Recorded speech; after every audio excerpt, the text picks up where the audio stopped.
Are you familiar with this title, Battleship Potemkin?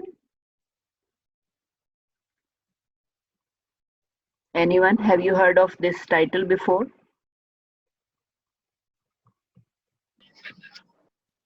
Arsalan, have you heard these titles before? No, miss. No. No, miss. All right, so both of these are the world classics. Triumph of Will is a pure documentary film, and Battleship Potemkin is also covering reconstruction of certain events that were real. So you can see that both of these are actually covering realities. I think I did mention that something that is covering reality. Normally, newsreel or news footage would be the example of covering reality, right? So when we talk about a commercial film, we are talking about representation of reality. And when we talk about newsreel, news footage, we are talking about reality as such, right? We are talking about actualities. So anyone who would like to tell me something about the difference between representation and reality? Do you know what representation means and what reality means? How would you define the two? The difference between, how would you define the difference between representation and reality? Binish, would you try explaining what is meant by representation? Yes, miss. I think representation means that something is presented in a form or a symbol on like any sort of media, and reality is what happens in real life. Okay, all right. So Battleship Potemkin represents reality, and Triumph of the Will, uh, though you would say that being a documentary, it is also representing reality, but uh, it is real footage. Battleship Potemkin was reconstructed, which means something had happened, and Eisenstein wrote the script to reconstruct the events of the reality. And Triumph of the Will is reality, just as any newsreel is a reality. So it shows real footage of the events that were taking place in Germany back in 1934-35. Okay. So what is important about 1930s? Any idea what is important about 1930s? Miss, World War II happened around that time period, around 1935. Okay. So World War II happened after this time. It was from 1939 to 1944. But you are absolutely right that this is the time the world is preparing for War II, World War II. So the film actually shows kind of preparations, and it is a propaganda film. And if you know, Germany played a big role in World War II, so that is why I'm saying that it shows what was happening in Germany back in 1935. So, Battleship Potemkin, anything that you know about 1925 or earlier period in Russia? Because this is a film from Russia, and Triumph of the Will is from Germany. So both of these films actually are from Second World, right? The film uh, that we were discussing day before yesterday was from First World, and these films are from Second World. And I said that First World Wars and Second World War was between First World and Second World. Third world countries were part of the war because uh, we were a colony. So Indians were fighting for UK in the World War, right? So you will probably come across you may come across someone very, very old, but has actually fought World War II. I knew somebody who died, I think, a few months back. He had he was imprisoned by Hitler. This old man lived in Karachi, and he had gone disappearing. So family actually thought he had died in World War II. But I think after 3 4 years of disappearance, he came back all of a sudden, right? And that is how the family learned that their son had actually survived World War. I know their children, so that's why I know the story that their father, their grandfather had actually disappeared during World War II, and when he disappeared, he wasn't married at that time. So you can understand that uh, we were part of World War II as a colony. We were fighting for the British, or we were fighting for the Allied. I did mention Allied and Axis powers uh, in my last lecture. I did say that world wars were between Allied and Axis powers, and many of these had some sort of economic and trade goals behind them. Though economic and trade goals are not mentioned in any of the essays, I did not discuss it during my last lecture, but you may have realized by now that whatever is happening on the globe has certain economic goals behind them. Even the wars that are connected with the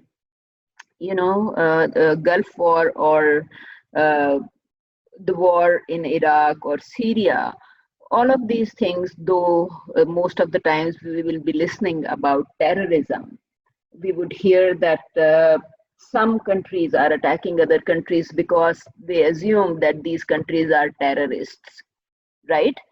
But eventually we learn that when these countries attack other countries, there are also economic goals behind these attacks. And the fact is not always terrorism. For example, in case of Iraq, we do know that United Nations was discussing nonstop, and there were countries in UN that were saying that Saddam Hussein is a terrorist, and he has biological warfare, and he's developing nuclear technology, etc.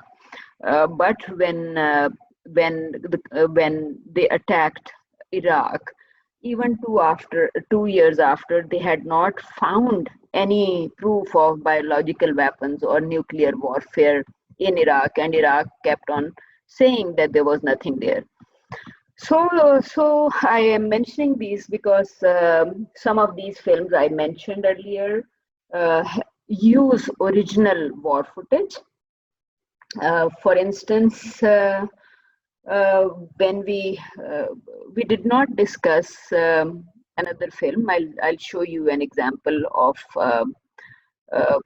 I'll just mention.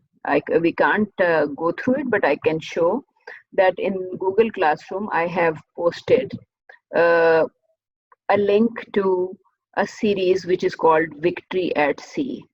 Right, Victory at Sea is also edited down from real war footage. This film does not have anything that was planned or shot. This film actually has the footage that American ships were recording while in sea. So you can understand that back during World War II, both Allied and Axis powers were using cameras, right? So this is a shot from an American ship. You can also say perhaps that this is a shot from a submarine, because you can see the shot is it shows a circle. So apparently the periscope of submarine is on the surface, or someone from submarine is taking this shot, and this circle actually represents how he's looking at the sea from that particular lens that all these ships um, or submarines have, right? So you are looking at a scene from a periscope kind of thing. And this film, Victory at Sea, I said it is edited down from real war footage. This is not a film which was shot for the purposes of producing the film. So these shots are from the American ships, and in the air you will find Japanese coming to attack the Americans. So Americans were in the air and British were in the sea. So Japanese suicide bombers will come in the air, and this series actually shows that the Japanese kamikaze fighter or suicide bomber is in the air. You can see that he is probably going to drop, right?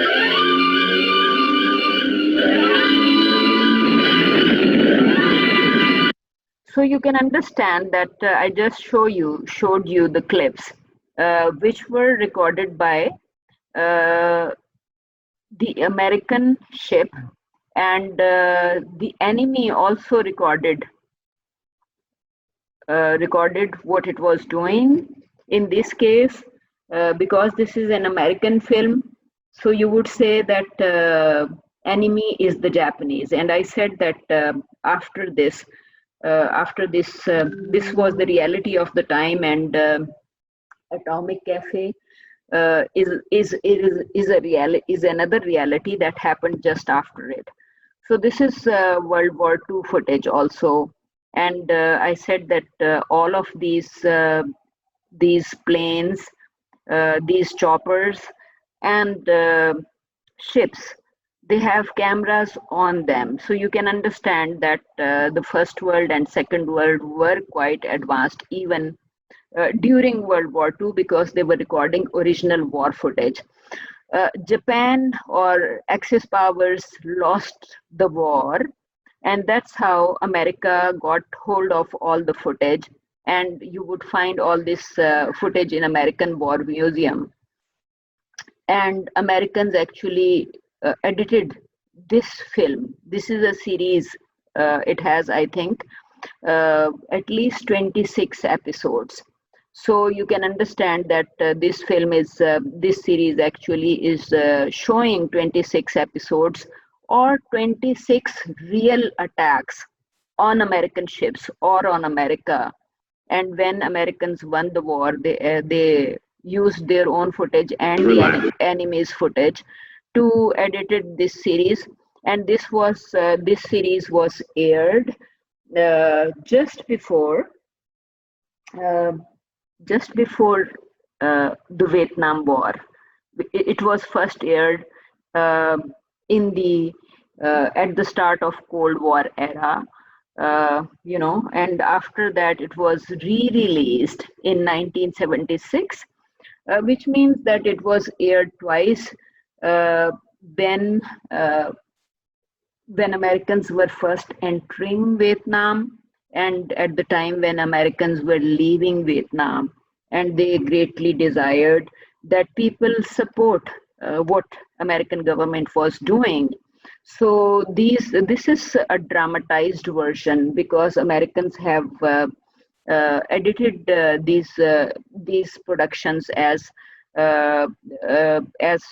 in the drama style, because you would see that enemy is approaching the American ship, and American soldiers or Navy officers, they are fighting the enemy. So this is another very interesting series, because I said that it has 26 episodes. Each episode is showing a real war attack, and all of these are actually compilation films, or the other word is direct cinema. These are cinema verite. All of these are showing actuality. So in that sense, these films are important, because they were used to uh, emotional they were used to raise emotions of the public, and they were used to create uh, they were used to communicate certain ideological games or certain ideologies to the public, right? So I said that I have posted a number of films under this particular heading that says nationalism, national ideologies, or war. Uh, and you will find these compilation films there. And some of these are dramatized versions of reality, but they were not. Their scripts were not written as such for the production of the drama.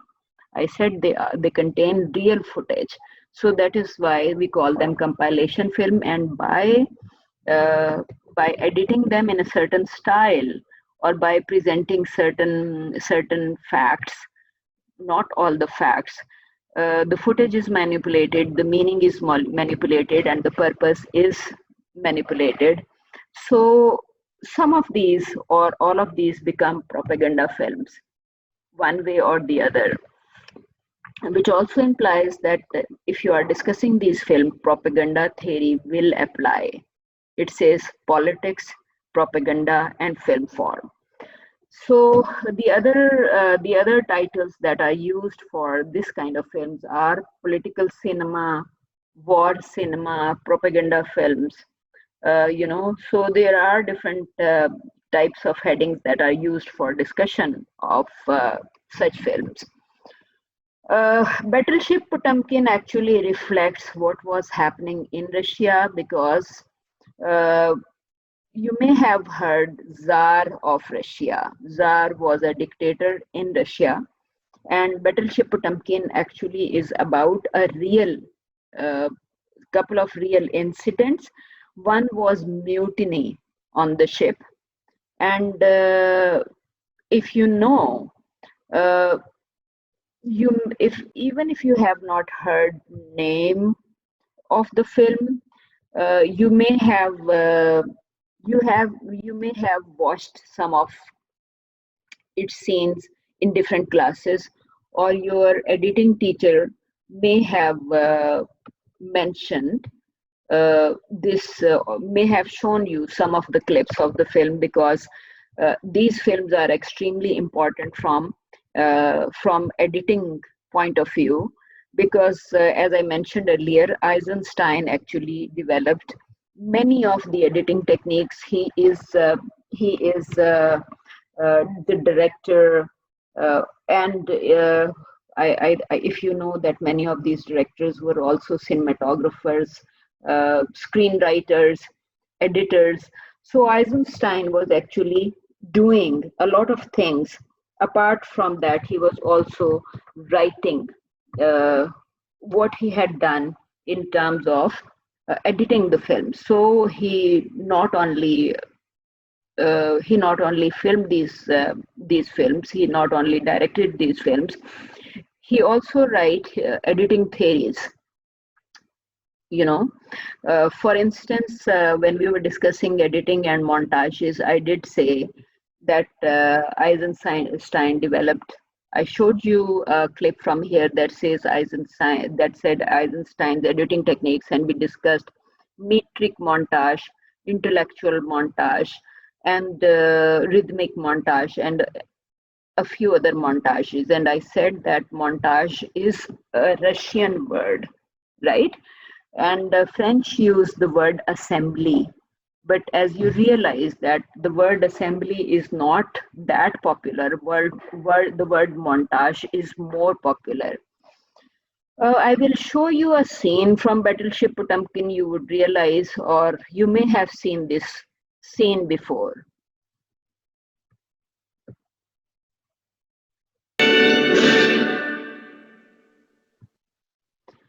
All right. As I was saying that this is a 1925 film, so you can realize that because it's a 1925 film, it does not have sound. What we just noticed were the dialogues that were appearing on the screen. Uh, Had anyone of you seen this sequence before?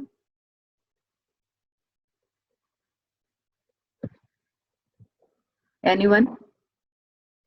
No, miss. Okay, so this was a sequence from the 1925 film, and you can realize that Pakistan does not shoot anything so grand even today.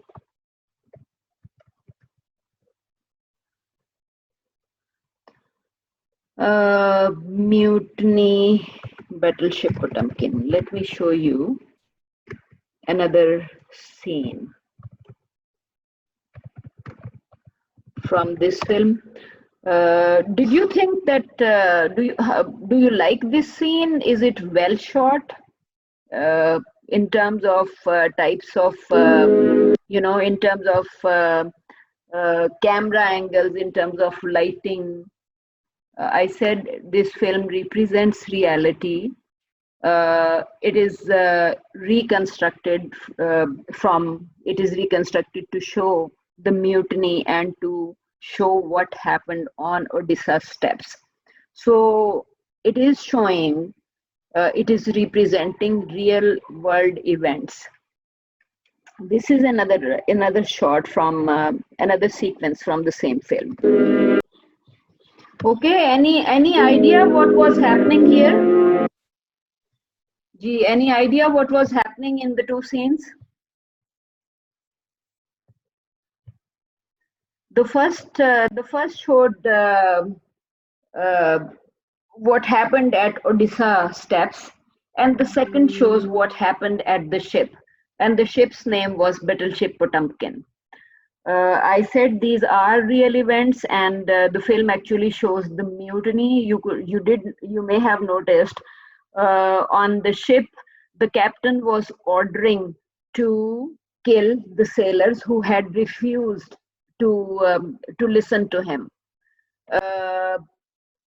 I am sure that there would be few other scenes, and even the film is present online. So if you want to watch the film, you would come across other clips that would show you, or the whole film that would show you why mutiny had happened. Because the captain demanded that these sailors eat uh, meat, and meat was apparently rotten, and it was showing lots of infects in the meat. So these sailors actually refused to eat the meat, and this but captain kept on insisting, and those who were not eating the meat, uh, he ordered to kill them. You can also see a priest is there and is showing a cross every now and then. Eisenstein actually took very close shots of the cross in priest's hand, so you can understand that at least Eisenstein is shooting the film with a lot of beauty. He's using religious symbols like cross. He's showing priest, and he's trying to communicate to the audience that these men are again what they are doing something for the purposes of God. And in the mutiny, you realize that during the mutiny, sailors actually not only they kill the captain of the ship, they also kill the priest. The film does have all these scenes that I mentioned, and you would realize that there are some,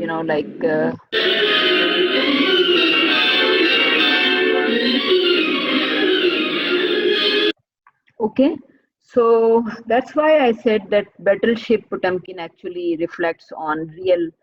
It represents real events, real war events, and things that were happening in Russia at the time. So Battleship Potemkin shows mutiny, and it also shows the Odisha massacre. In the earlier scene, we did see that Eisenstein had a stroller on the steps, and the baby was going down when soldiers were walking towards citizens. to shoot them. So Odisha steps actually begin with the shots where people are standing there on the bridge. They are looking towards the sea, and then the Odisha step sequence follows, where soldiers walk towards people to attack them.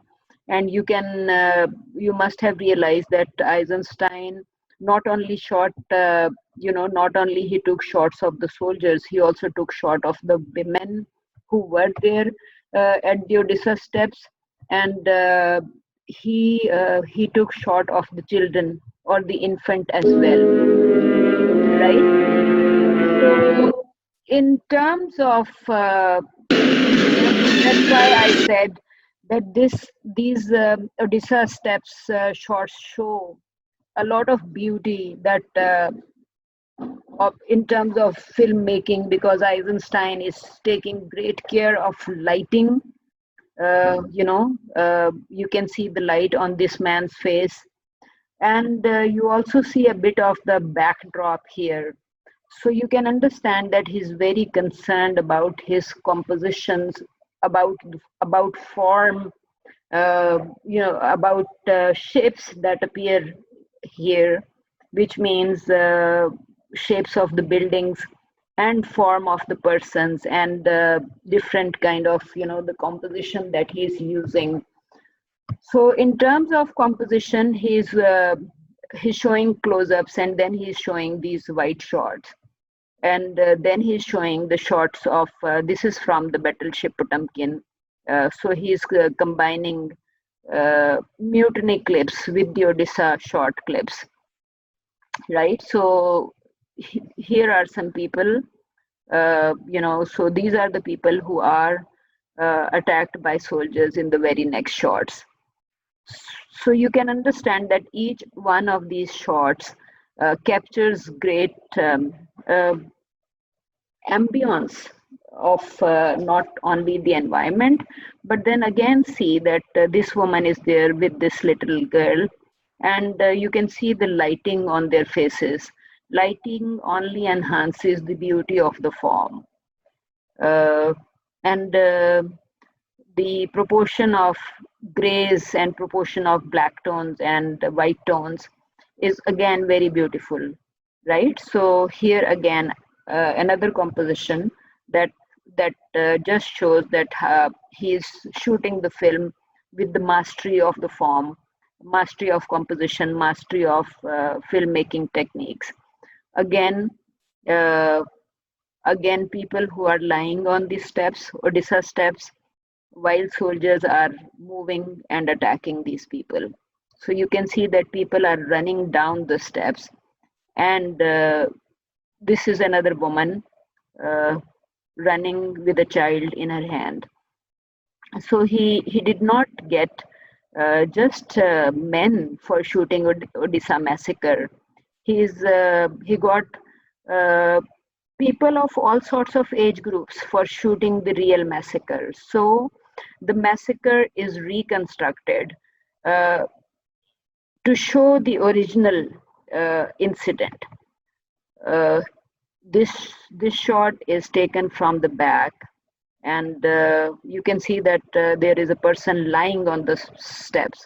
He has and other people are just stepping over him. So you must realize that many people may have died in the stampede. So here soldiers are attacking. Many people have died, and this person is standing right in front of them with the child in her arms. So you can understand that Eisenstein has captured Odisha massacre with a lot of beauty, and he's showing close-ups. He's showing close-ups of people who are injured, or close-ups of people who are screaming out of fear. So in this one, you are seeing both soldiers and people, and then this is the close-up of the stroller. As thought about getting children on Odisha steps, he also thought about infants and old people and women on the Odisha steps. And film is extremely violent, right? Okay. do you feel the violence or violence in the films? Do you realize that it shows a lot of anguish and violence? Do you agree or not? I said it's a world classic. It's a 1925 film. It is one of the best films, and Eisenstein used he experimented with editing. He experimented with the variety of shots and the content that you are seeing in this film. Any comment on the content or quality of content or type of footage?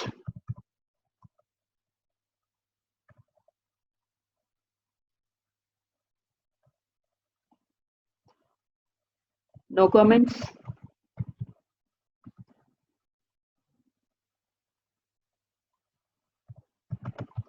Can you hear me?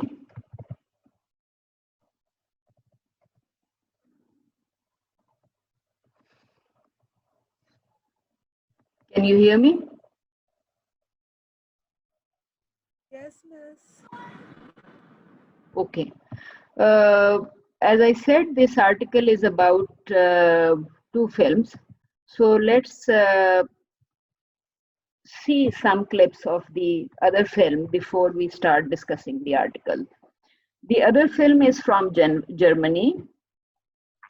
Eisenstein was showing, you must have realized that he's not only showing violence, he was also showing shots of the monuments. For example, we noted, at least noted shots of two lions, and in editing, he had included not only these violent scenes, he had also included city shots, like shots of the lions, uh, to uh, to enhance the beauty of his film, right? So he was actually trying to capture different elements that were there in the environment, and we can understand that some of them may have destroyed during the violence, but he actually did not show that they were destroyed. He was capturing their beauty, capturing the beauty of the form. This is another world classic. Director's name is Leni Riefenstahl, and Leni Riefenstahl was one of the greatest uh, German filmmakers of her times. Just before World War II and before making or shooting this documentary film, she had produced, directed three other films, and they were commercial films. And if you realize, Hitler himself is the producer of this film. Hitler produced this film, and Leni Riefenstahl directed this documentary film. She was a commercial filmmaker, but she was hired because her commercial films were believed to be the best. As you would realize, this is a state-sponsored film. The production technique is again very different. I want to play it with sound, but I want you to notice a few things that appear on the screen during, when it plays. Try noticing what it is saying, and then we'll discuss it.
All right, so it does not show all of the opening. I was looking for the opening.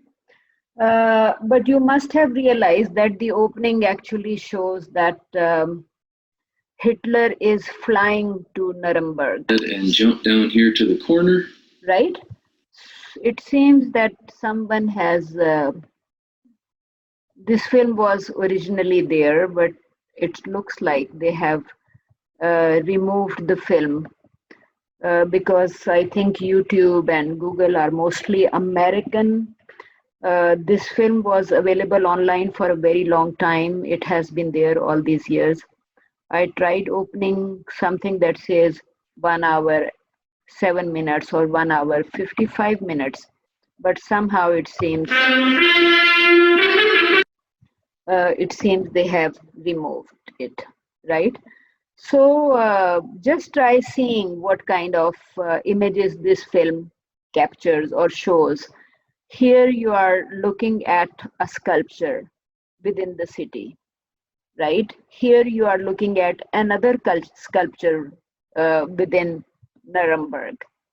And if I keep playing, you would realize that this documentary film, despite being a war film, is covering a lot of beauty of the city.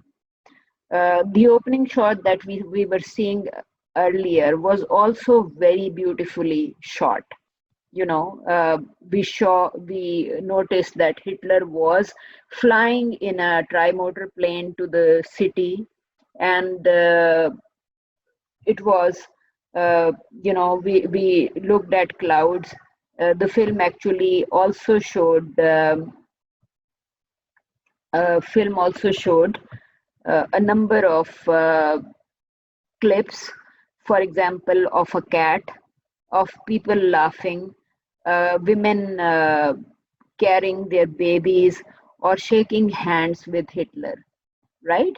So if you look at the opening shots also show that Hitler's plane is flying above the city, and Hitler is appearing from the clouds like a god. You would see the shadow of the plane flying over the city. So it's not just the plane flying over the city, you also see the shadow of the plane covering the city. And shadow remains there on the screen for a very long time. So that's why I'm saying that the film is actually this film is, Battleship Potemkin covers very violent issues, right?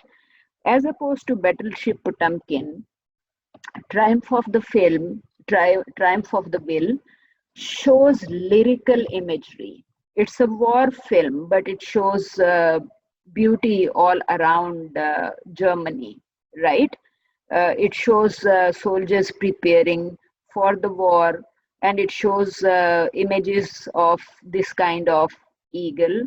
It shows Hitler speaking to people, and it shows, common people. It shows shots of common people who are there to greet Hitler, right? So common people actually, when they stand with Hitler and you do not see any violence in the film, you would realize that it is communicating.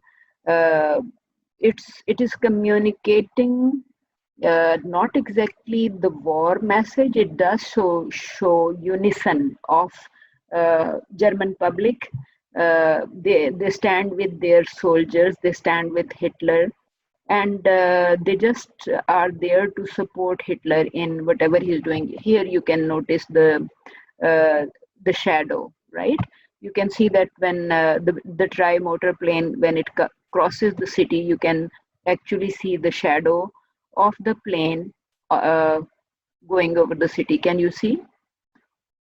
Right here.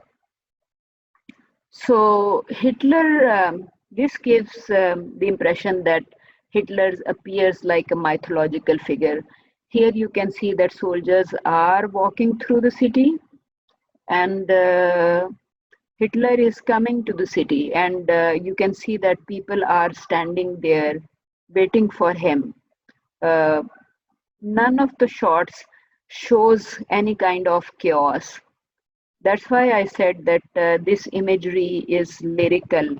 It does not show chaos. It does not show violence in any manner. In fact, it communicates a message of like it communicates a message that Germans are together uh, in this uh, in this effort, uh, and they are preparing for World War II. At the start of the film, they did mention that 20 years after the war, or 20 years after, they were mentioning a few different events that had happened. And uh, one of uh, one of the statements mentioned German suffering, right? So this film actually, these text messages actually point to World War One, and they point to the defeat that Germans had faced earlier, and shame that had been brought to Germans earlier uh, because of different things that had happened.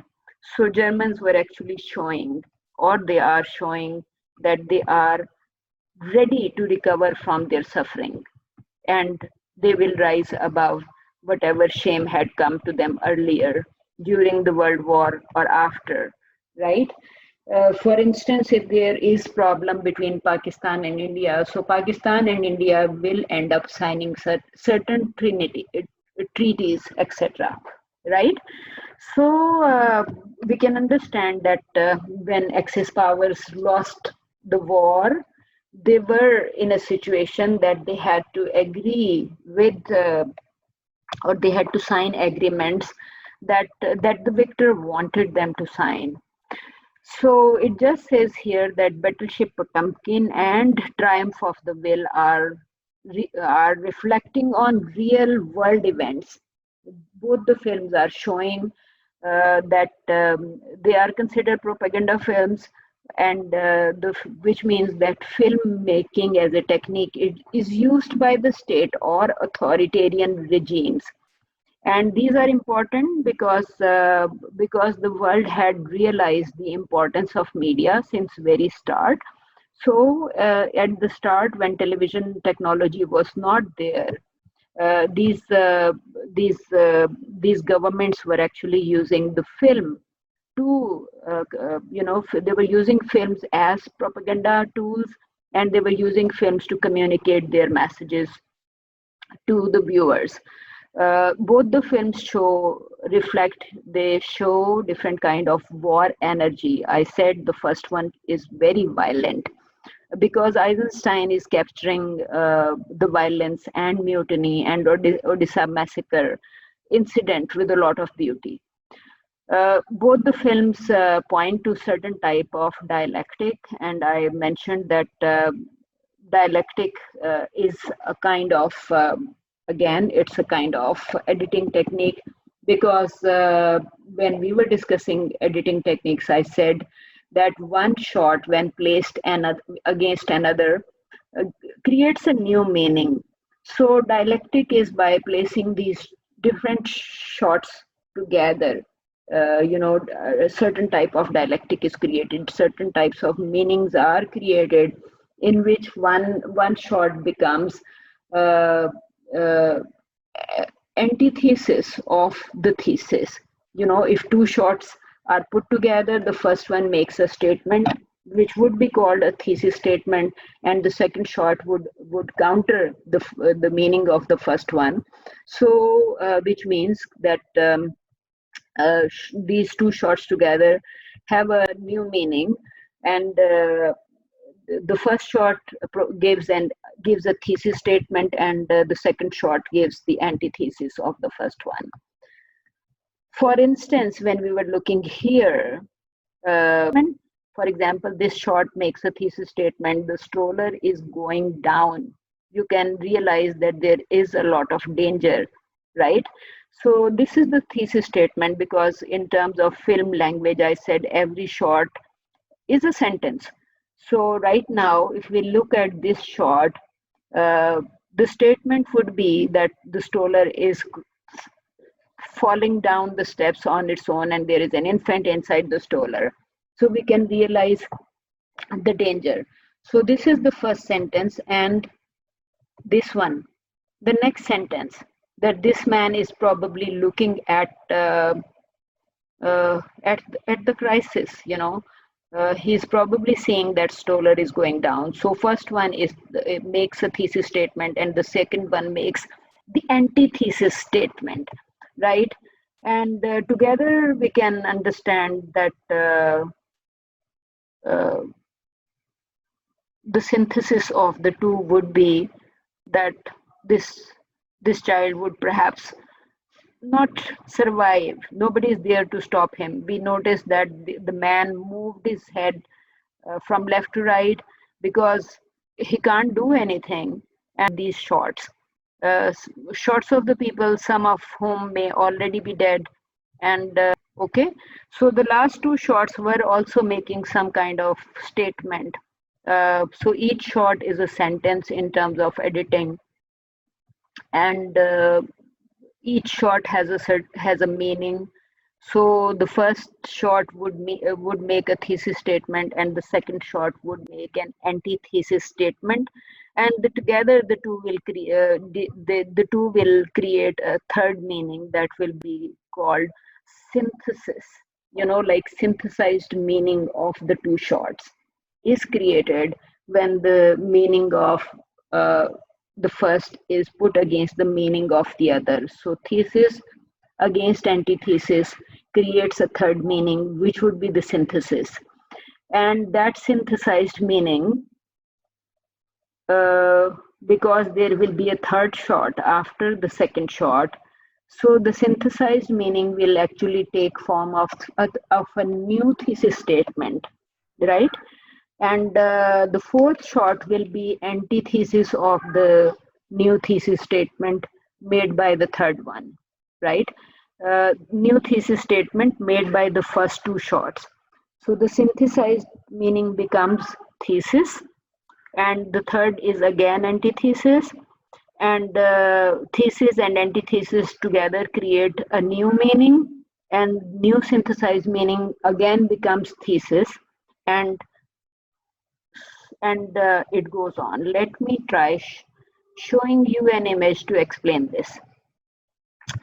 If you look at this image is showing at the bottom of the triangle, you are saying, you can see that the left corner represents shot 1 and the right corner represents shot 2, right? So left corner is representing thesis and right corner is representing antithesis, and the top corner of the triangle, right, the third corner of the triangle actually communicates you the synthesized meaning, right? It says synthesis.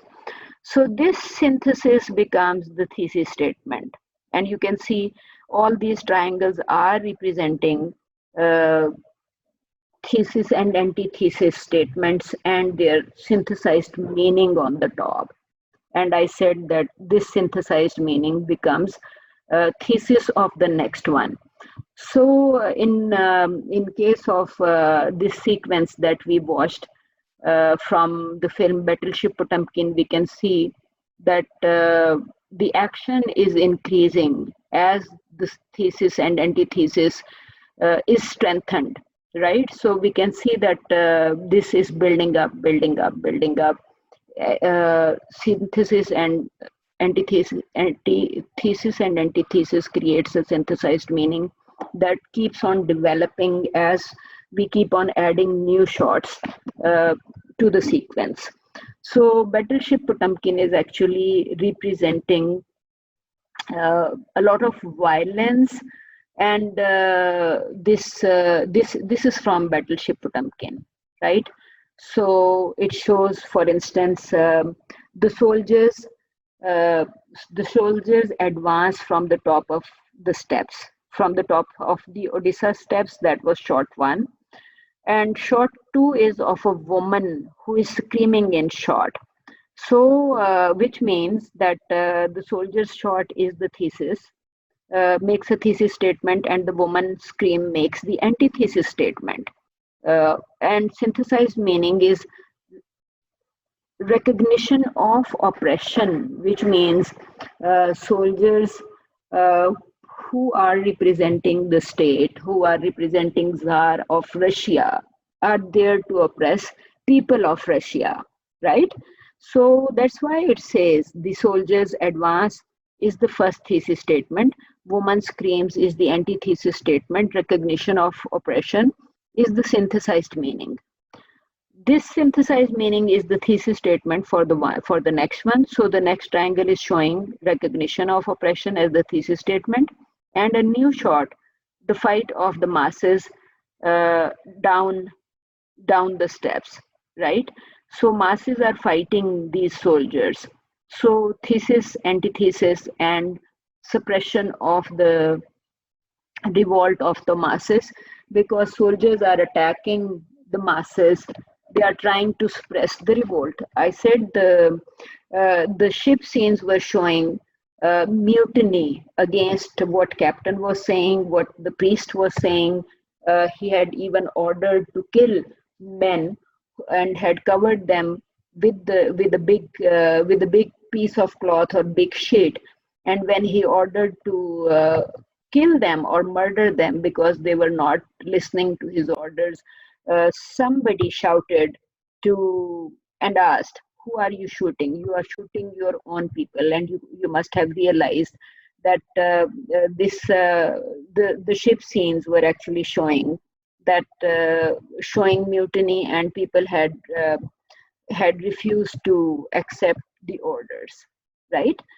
uh, the orders of the captain, or people did not actually agree that what captain or whatever captain or priest was saying was correct. They had refused to accept the orders, and they had refused to eat the rotten meat.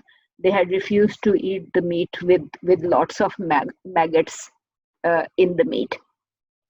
Okay, so mutiny was actually showing reaction to what had happened. As I mentioned, that these two films are quite different from each other.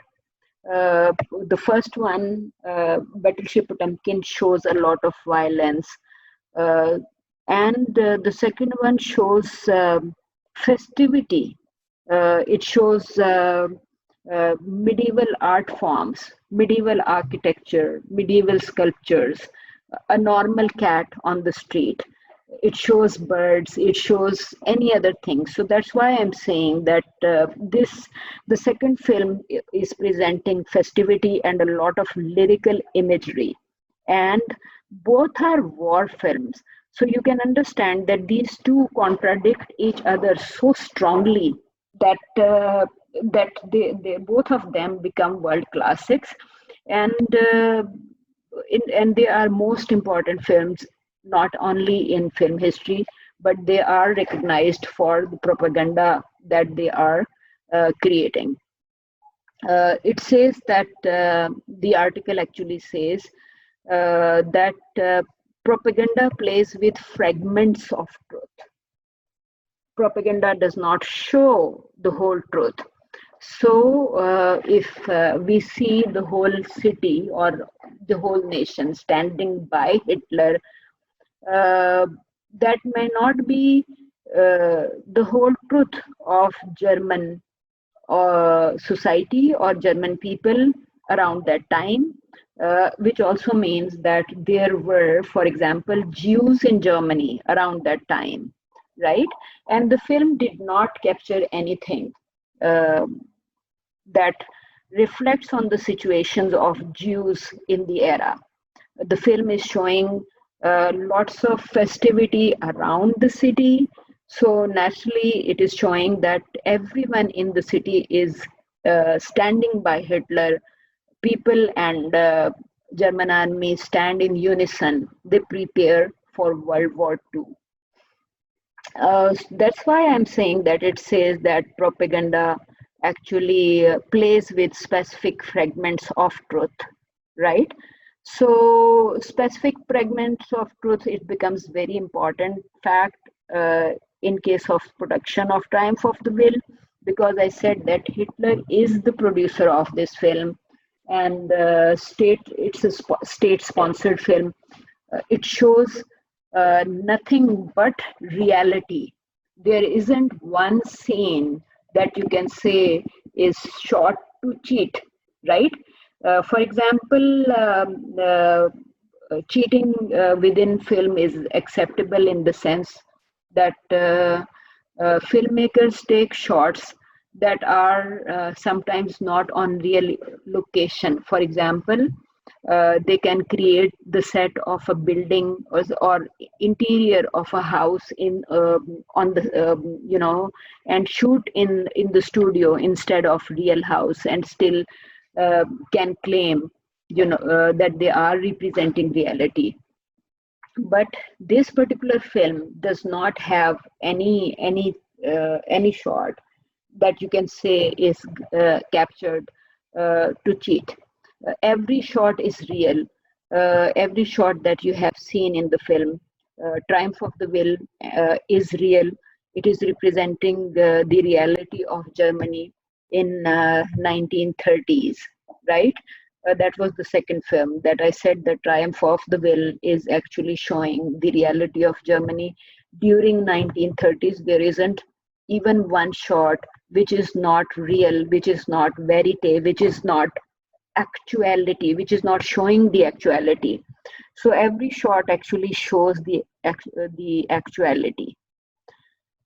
All right, so you must realize that if it is showing actuality, it is extremely important. So this does say Odisha. It is showing not a scene from Germany, but somehow I wonder that somebody has posted lots of scenes which are it says Triumph of the Will, but the scene is not from Triumph, which is on YouTube right now. It's a scene from Battleship, Potemkin, or some other film. So naturally you can understand that if the real film is removed from YouTube, so the owners of YouTube must have some objective, or somebody with copyrights may have demanded to remove it. All right, so it says that propaganda shows fragments of truth. Propaganda films don't show the whole side of truth, while documentary films should be representing different sides of truth. So if you are showing, I discussed a film in Women in Media class that was A Girl in the River, and it showed. It interviewed not only the girl who had faced honor killing attack. It also showed perspective of the attacker, which means it not only communicated perspective of the victim but also of the attacker, and it left it to the viewer to decide if victim should get justice, or if the attacker be released from the prison even after the honor killing attack. So when I say that film actually should show a point of view of both the victim and the attacker. So right now this documentary film is showing specific fragments of truth. That's why I said it's a propaganda film. It says that propaganda is a lethal weapon of authoritarian regimes, which means Tsar of Russia had authoritarian regime in Russia, and Hitler was also an authoritarian. It says the second film is far more dangerous, which means Triumph of the Will is far more dangerous because it uses lyrical, everyday imagery. I said it shows shots of cats, it shows shots of bird, it shows medieval art forms, which actually blend, which are blended with images of Hitler and the preparations of wars that the documentary is showing. That even the soldiers are captured, soldier shots are captured with a lot of beauty. For instance, I'm not sure if if I can find that particular shot, because Triumph of the Will actually is divided into perhaps 9 chapters, because it is shot in 3 days, right? So Triumph actually shows morning shots, and in the morning you would see soldiers are getting up, getting ready, which means they are not essentially in uniform, right? There might be breakfast kind of scenes, or some other kind of uh, scenes that actually show what is happening. For instance, during the breakfast, you will see that breakfast is being prepared, so you will see a lot of shots of sausages uh, in the pans, or in big, because the whole army was there, so you could see big quantities, and which enhance the impact of festivity. I said these soldiers are there, but these soldiers will together pick up one soldier and throw him up in the air, and when he will come down, they will just carry him, right? So which means that he will not drop down on the ground, or he will not be hurt in any manner. So that's why I said that the Triumph of the Will is showing a lot of festivity. Okay. um, Here are so I would just say that try looking for different scenes of Triumph of the Will, and you will understand what I mean when I say festivity. Um, so Triumph of the Will is showing real imagery, real everyday imagery, and Leni Riefenstahl was actually then Leni Riefenstahl faced court-martial for producing this film after the World War II. Hitler had disappeared, and Leni Riefenstahl was arrested for producing this film, and she was eventually released. But you can understand that she was sought after like a witch, uh, because the film, as I said, is the greatest of the films ever produced, and it does show fanaticism against medieval art form, right? So the film has a pristine character. It captures the a woman's mouth open when she's talking, and a child eyes when and eyes agap, a child and a cat, and smoke in the pristine sunrise. You could see that when Hitler was coming in his plane, uh, there were clouds, and it was the sunrise that improves the beauty of the scenes. Under the pristine character of harmlessness lurks the agenda of war, right? So that's why I said it's a war film, but it is representing a certain kind of social memory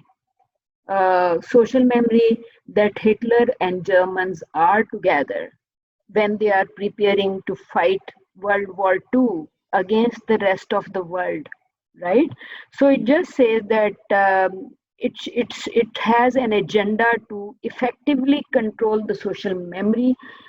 Viewers will remember that Hitler and people are together. So collective perception is emphasized in the film, right?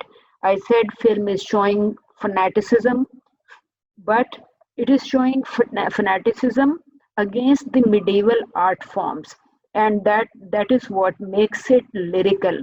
So war films with this kind of behavior or nature is far more dangerous, because it is not showing aggression the way the earlier film was showing.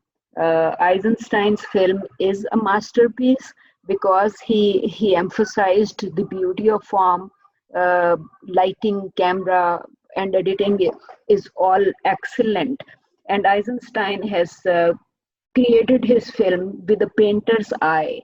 Whatever elements of art forms you can think of in terms of contrast, in terms of elements that look rhythmic together. I think I did mention earlier that rhythm is created by putting shots of different duration together on the timeline. So if one shot is of 3 seconds and another shot is of 5 or 12 seconds or 10 seconds or 7 seconds, and short duration may keep on changing when you are putting them on the line for editing. So these different duration shots create a certain type of rhythm that increase the beauty of the film. Right. So Eisenstein not only shot his film beautifully, he also with edited it with a painter's eye. Right. So he knew too well his medium, and he knew how to experiment with the medium. But one film shows a lot of violence, and the other shows a lot of character-wise, the two films are just opposite to each other, right? This cinematic spectacle generated the greatest moral and legal controversy in cinema history, which means I suppose you can understand what kind of moral or legal controversy it may have created, that should you produce propaganda of this kind. And Hitler did make this film, and it does say that Leni Riefenstahl was followed as a witch, but she was released because she said she had not constructed a single scene. She says everything is true, it's the reality of 1934, and what you are seeing in the film is real footage. She said it's a documentary film that I have produced on Führer's orders, on Hitler's orders. It's not a film that she conceived as a screenwriter. It's not a film that she conceived as it's not a film that she conceived as a commercial filmmaker. And all she meant that she has the film is showing the reality. So Triumph of the Will is a documentary that was produced using 34 cameras, right? Those from TFT would know that we hardly make any documentary on 34 cameras. Most of the times producers and directors go to shoot their films on a single camera. Most of the times they shoot interviews of people using a single camera, or they go to, for example, if there was a bomb blast in the city, they would just go there and record footage. And if they were shooting the documentary about Lahore Fort, they would just go there and capture different shots of Lahore Fort, come back and write their script and edit, write their script, record voiceover, and edit the film about the fort just on that. So documentary films hardly use so many cameras, but when Hitler was flying in the air, so there were other planes in the air as well, because they were not only taking shots of Hitler's plane flying among the clouds, but they were also taking shots of Hitler's plane from the top, capturing shadow of the plane when it was flying over the city. Right, so you can see that they needed a great number of cameras, and no filmmaker could produce such an expensive film except the state. So Hitler actually sponsored production of state and production of the film. And Leni Riefenstahl planned where she will put cameras in the city for recording uh, the preparations or Nuremberg rallies, but also for recording shots of people, shots of buildings, and shots of medieval art forms they were that were there all across the city. And Hitler, like for example, for 14th August tomorrow, you would see that people are or maybe selling flags uh, in different markets, and many people will be buying flags for displaying on their houses tomorrow morning, right? So in the similar fashion, uh, Triumph of the Will shows uh, Nazi flags being displayed all over the city. Triumph of the Will shows so many other things that were prepared to enhance the impact of festivity, right? So not only Hitler had planned what kind of what things the soldiers would do for 3 days, and as I said, the film has 9 chapters. It captures morning, uh, noon, and night scenes. So, whatever these soldiers or Hitler did in those 3 days, it is captured in those by capturing the activities at these timings and also at all other timings during the day. So that's why I said that it is one of the most expensive documentary films, and it is a world classic in the manner it is putting forth what Hitler wanted to communicate to the rest of the world. So as Leni Riefenstahl said, it's a verite film. It is direct cinema. It is showing the reality, the actuality of the events in those 3 days. Which means also, for example, we have plans, or Pakistan Army and Pakistan government has planned events for 14th of August. We also plan events for 23rd of March, and for since past few years also for 7th September, though earlier we were only planning events for 6th September. So now 7th September is dedicated to Pakistan Air Force. Similarly, this film is only capturing what Hitler was doing. They had planned events in Nuremberg, which are known as Nuremberg rallies. Right, so Nuremberg rallies lasted 3 days, and Leni Riefenstahl is shooting on 34 cameras whatever is happening in Nuremberg for 3 days. So that is the reason I say that she is shooting a lot of festivity along with war preparations.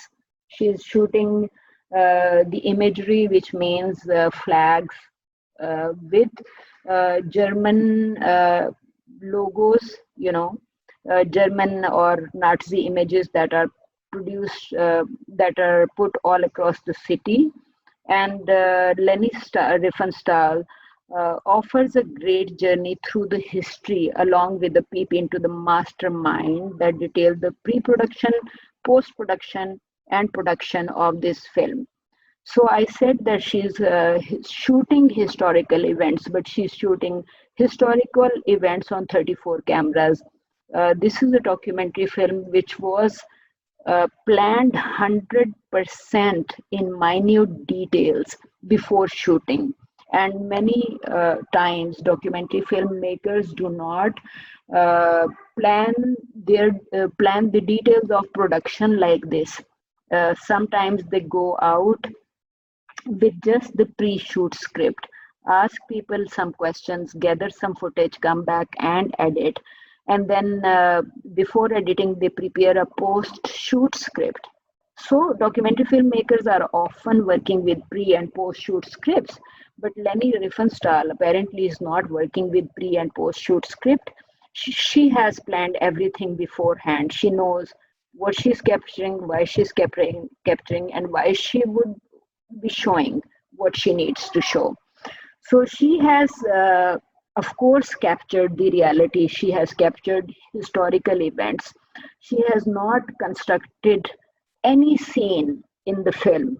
All she says that she is showing the reality, and says it is verite, and it was reality of Germany in the time, and that's why I said that despite court martial for producing this, for directing this film or planning this film, she was freed because she said she is shooting reality, she is shooting verite. Triumph of the Will transforms the real historical events into images, and images are turned back, back into a historical reality. That's why I'm saying it's a verite film. So history becomes image, and image becomes history again in this case. Uh, so you can see that the film actually communicates the power, the unison, a specific kind of social memory or social or collective memory, right? Uh, which means that individual is no more important. Uh, the nation and or unison of the nation is important, right? So that's why I said that this film actually communicates a social memory of a particular kind, memory uh, which is single, in the sense the whole nation becomes single, right? Social memory of the singular totality of a nation, not of individuals. And this film creates a cinematic structure, which means that it did not have a pre-shoot script or a post-shoot script. It had complete structure in terms of production. Before production, Lenny knew what she has to shoot. She's not experimenting with whatever footage she has. She has planned everything beforehand, and she communicates Hitler's image as mythological because she appears from the skies in his plane, and the whole, all people keep looking towards the skies while Hitler is descending from the skies. The shadow of Hitler's plane crosses the city, which means that Hitler is there to protect his people, uh, and he's taking them. Uh, he's responsible for their uh, protection from any kind of danger or from dangers of World War I and World War II. So Hitler's aura is created as a mythological figure. The whole nation is possessed by symbolism and hierarchy of form. By symbolism, I means that Nazi symbols are found all across the city. You noticed, I showed you the image of the eagle, German eagle, and I also showed you the images of the flags or banners that were hanging all over the city, right? So that's why I say that uh, the film is lyrical. It shows art forms, etc., despite being a war film, and it is not violent like Battleship Potemkin. Uh, okay. So the two films emphasize on value of propaganda in shaping national and international opinion, right? So whenever a country or a state produces a film, uh, the first audience is within the country. So that's why it's saying that this propaganda film is used to shape national opinion. And as we are watching it, we are not Germans, and this film was distributed before World War II, so you can see that it was also used to influence international opinion about the two wars: the war that happened before World War II, and the war that the Germans were preparing for. Okay, uh, this film uh, is presenting war or images of war in a very natural manner. So that's the other reason I said that, because she's using natural images, people laughing, soldiers also playing and celebrating uh, these 3 days. So a lot of festivity or festival impact is there in shooting all these images. So that's why I'm saying that it is a propaganda film, because propaganda is propaganda uses actual images, but in their natural form. Nothing is specifically emphasized for the purpose of propaganda. She keeps on editing strong army or war preparation images with natural images of the city, of the people, of common people, of everyday people. So natural ways make this propaganda film more far more dangerous uh, than than a film that would only show the war preparations, etc. Any question on what we have discussed so far? Because the next paragraph only discusses that Battleship Potemkin is agitational because it is showing war imagery, and Triumph of the Will is not agitational because it is showing art forms. So, Triumph of the Will communicates tranquility as opposed to violence or agitation shown through images of mutiny or images from Odisha steppe massacre.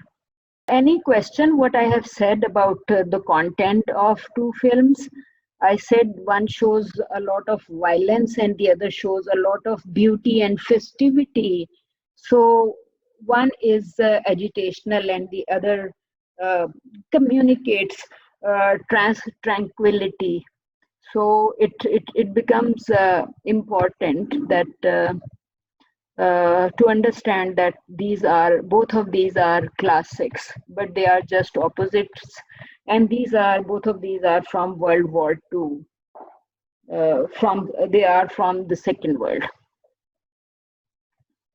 Okay, so I was just saying that cinematic technique, specifically editing, is an important aspect of both the films.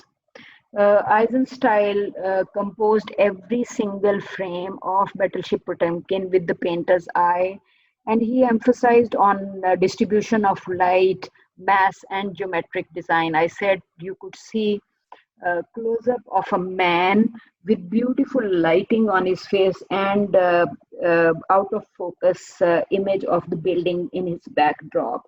So he was actually emphasizing on the form. He was emphasizing on the shapes that were there in each of his frames, right? So he was focusing on composition, and he used beauty of the camera shots, beauty of the contrast within images. Contrast in the sense of, that there were images of old and young people. There were images of infants. There were images that shows extreme brutality against the close-up of an infant whose stroller was going down the Odisha steps. So these images were offering very contradicting impression to the viewer. They were communicating information that touched human sensitivity against the oppression or against the violence that was there. Okay, so the films offer flawless rhythm, flawless continuity. I, despite being a documentary film, Triumph of the Will, I said, is a pure documentary film, and Battleship Potemkin reconstructs images. Both the films represent reality of their times, right? So when you edit these films, or when you shoot see these films, you notice flawless rhythm among images that appear on screen, right? So it does say that these films exploit the principles of contrast, contrast that is there, contrast of any kind that is there in the film. For example, if you are looking at the close-up of a woman with a shot, or a bullet that goes through her eyes, you are also looking at the close-up of an infant in the stroller. So these images offer contrast. They do offer they offer contrast in terms of shape, in terms of what is there in the image. So a lot of contrast and blend of contrast actually blends with the ideology of war. Ideology of war and lyrical everyday imagery of medieval art forms. And human touch is there despite the war touch. So the minute you add human touch to a war film, you are trying to normalize the impact of the film. So the films are using normalizing, Triumph of the Will in particular is using the normalizing principle. It is showing preparations of Hitler for World War II, but it is presenting it with a lot of normality principle, right? Because it uses art forms besides war images. So that's why I'm saying that when you show lyrical everyday imagery, you show pristine sunrise, you show the clouds, you show Hitler appearing as a mythological character from the clouds and coming to the city like a god. So the film is actually using a normality principle to communicate that Germans are ready for the war, right? But everything looks normal to Germans, or to German people, to soldiers, or to common men who stand there together to show their preparations for war to the world. Okay, Potemkin, it says, is Tom Cook is an author. He has written books on film history. And apparently both of these films are reflecting history, right? They are historical films because Potemkin is about events, real events that occurred in Russia during Tsar's time, Tsar of Russia, or dictator of Russia. And Triumph of the Will is reflecting history from Germany. It is reflecting on history from Germany. So Cook says that Potemkin is an engineered political cartoon. It is reflecting the mutiny. It is reflecting the Odessa massacre, Odessa Steppe massacre. But Cook thinks that this masterpiece is efficiently engineered political cartoon. So, as Triumph of the Will is a planned film, is a planned documentary film. It is showing the reality. It is showing preparations of Hitler's army for World War II. It is showing festivity of Nuremberg rallies from 1934. So it is also kind of theatrical production because every second of the film is planned. Liefenstahl does say that It is verite. Of course, it is verite. But Nuremberg rallies were carefully planned, and production or shooting or coverage of the rally was also carefully planned, and 34 cameras were used to shoot this film. So that's why I'm saying that just as Cook says that Potemkin is an efficiently engineered political cartoon.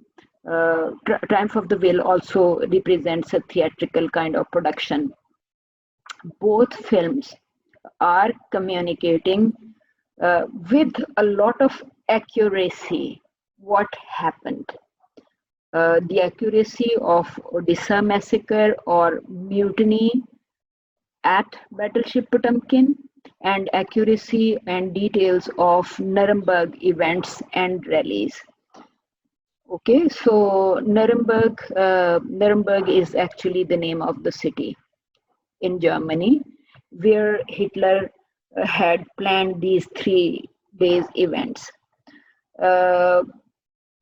The first one shows interviews, Potemkin shows interviews of the survivors of the mutiny at Potemkin and survivors of Odessa Steppes massacre.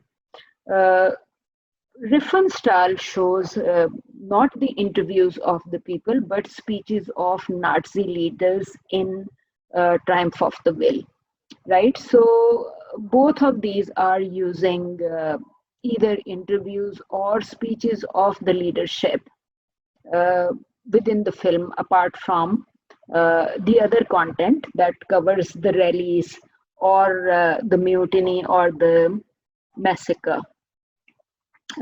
These events, when the filmmaker present the historical events in a certain way, they create a specific ideological meaning. Any idea what ideological meaning any of the 2 films may be creating? For example, what ideological meaning is Battleship Potemkin creating? Because Eisenstein is shooting, is reconstructing images from mutiny at Potemkin and massacre at Odessa Steppes. So what kind of ideological meaning is he trying to communicate, or what kind of ideological meaning is Leni Riefenstahl trying to create? Any idea what message Hitler wanted to communicate to the world?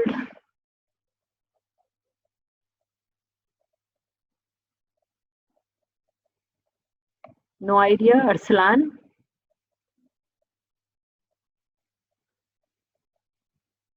Benish?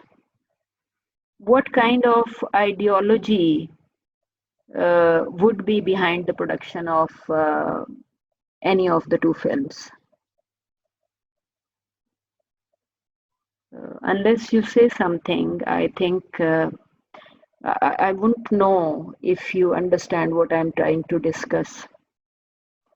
Because all I'm trying to say that state or government uses film form or media to communicate certain ideological meanings to the larger population. For example, if Pakistan produced a film called War and another film called Yalghar, definitely the state has some goals behind the production of Yalghar and behind the production of War. So state would, if India has been producing films that show Pakistan being a constant threat to Indian safety, right? India produced Mehuna to show proxy war of some kind, in which, if you have seen Mehuna, the film showed that even university or college students had threat from Pakistani terrorists, right? And Shah Rukh Khan then appears to save college students from Pakistani terrorists in Mehuna. So naturally, if India produces that films, it has certain ideological goals behind production of such films. Pakistan, you know, ISPR, if it is involved in the production of films, War and Yalgar, it means we also have certain ideological goals because then we will show danger is coming to us and we are protecting ourselves from that particular danger, right? Uh, Triumph of the Will is actually reflecting on the danger from the enemy, while Battleship Potemkin is reflecting on a situation which was within Russia, because it is reflecting the events of mutiny and uh, of a massacre, right? So which is more internal that than external. So naturally we can understand and if, for example, if I ask you to discuss any of these films, I would suggest look for nationalism theory or ideology theory, like how state or government uses media or film as a medium to communicate its ideologies or to communicate a certain type of nationalism, right? So that is the only reason that I say that these films have specific ideological goals and they are produced to communicate certain type of ideological goals. Uh, Eisenstein, who made uh, Battleship Potemkin, was a Marxist, and Leni Riefenstahl was working for Nazi government. Okay, so you can see that both of these filmmakers have actually uh, produced something to achieve certain ideological goals, right? And they are transcending state ideology, kind of state nationalism during a situation of war, right? So these films actually not only transcend state ideology by adopting a strategic policy to reconstruct the facts. Battleship Potemkin is reconstructing the facts. Uh, and the Triumph of the Will, though recorded the facts, uh, she's editing. Leni Riefenstahl is editing her film, and while editing, directors pick and choose shots that they would include in their films, which means that they include certain shots and exclude the shots that they think are less important or less meaningful, which means that despite representing reality, certain bias can be there because director is picking up what to include and what to exclude, right? So that's why I'm saying that the films are reconstructing facts in a certain way, though Battleship Potemkin actually is reconstructing it from scratch because Eisenstein planned shooting of the mutiny and shooting of the massacre. The cameras apparently were not there when these event happened, so reconstruction was important. In case of Triumph of the Will, it is not showing reconstruction, but it is actually, I use the word reconstruction for editing only because the director picked and chose the shots that she wanted to include in the film. Leni Riefenstahl, I said earlier, said that that Triumph of the Will shows historical truth of 1930s, right? Both the films create a strong emotional spectacle, especially when you were looking at Odessa Steps massacre. you could see that the images were so powerful, images of a screaming woman, a woman carrying a child in her arms, and a man uh, who was, who was lying on the steps and people were running over his body, right? So people died in stampede. So you could see that the images were quite overwhelming. They were emotional spectacles. Triumph of the Will is also an emotional spectacle because it creating emotions of German nation and army together in emotions of the army and people and everything else uh, in in a unison form, right? So it shows that German people are prepared to rise above the shame that they had faced uh, during any earlier war situation.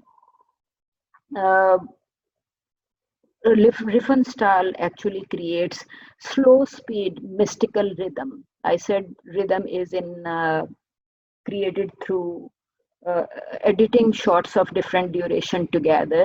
So she is using lyrical imagery. She is using slow speed mythical rhythm and subdued music. You realize that the music track that Triumph of the Will uses is very different from the music track that we probably heard in the earlier film, right? So all these things together, the track selection also create a certain kind of meaning. I think that the track that we heard in the earlier part of the film was more the kind of track that any army uses. So it was communicating a particular emotion or ideology from the very start, not only through the images but also through the sound or music track selection.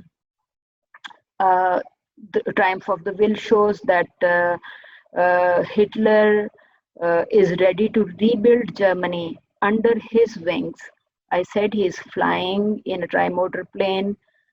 He's flying to the city in his plane. The shadow of plane is traveling. When he is traveling, the shadow is also traveling over the city, over the building.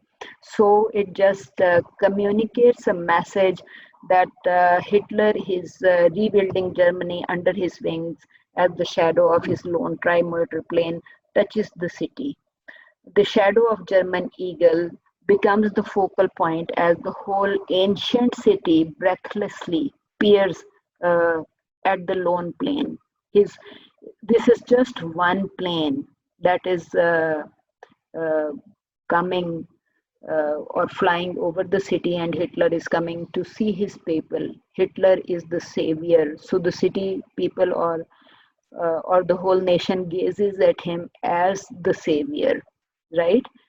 Uh, okay, so it's a nation that is taking the pledge to recover from whatever shame that had come to them.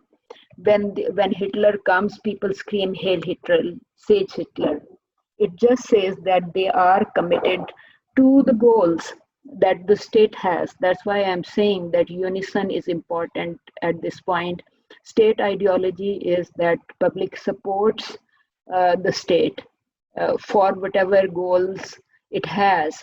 So if Hitler's goal is World War II, the film apparently is showing that public is with Hitler uh, for any of his plans for World War II, right?